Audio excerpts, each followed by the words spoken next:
Inilatag ng Manila Police District ang mga dapat tandaan ng mga deboto para sa ligtas na pagdiriwang ng Feast of the Black Nazarene. Kabilang na dyan ang pag-iingat laban sa mga magnanakaw. Ang mga yan sa sentro ng balita ni Sue Jean Kim.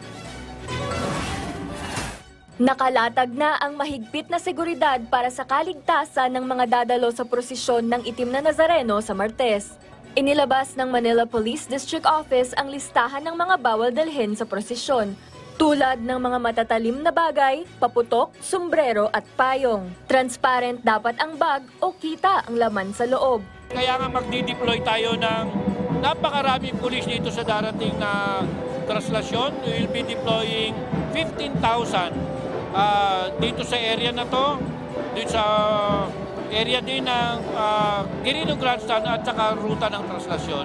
Ipinapaalala rin ng PNP, mag-ingat ang mga nakayapak sa prosesyon dahil maaaring masugatan ng bubog, barbecue o fishbowl stick sa kalsada. Marami po kasing nagkakaroon ng mga minor injuries dito dahil sa siksikan, dahil sa agawan ng lubid, dahil din po sinasabi ko ng mga nakakalat na basura kasi karamihan po rito nakayapak, no?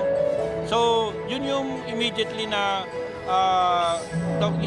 inaasikaso ng ating mga medical personnel. Tumataas din ang mga kaso ng nakawan at pandurukot sa panahon ng prosesyon. Kaya't kung maaari ay wag nang magdala ng mahalagang bagay. Sa Lunes, Enero 8 ay isasara na rin sa daloy ng trapiko ang ruta ng prosesyon. Kasabay nito ay ipagbabawal rin ang pagbebenta at pag-inom ng alak sa Quiapo area na tatagal hanggang sa Miyerkules, January 10. Para sa mga may karamdaman, pinapayuhan ng otoridad ang mga ito na tumutok na lang sa livestream ng prosesyon. Sue Jean Kim, para sa Bayan.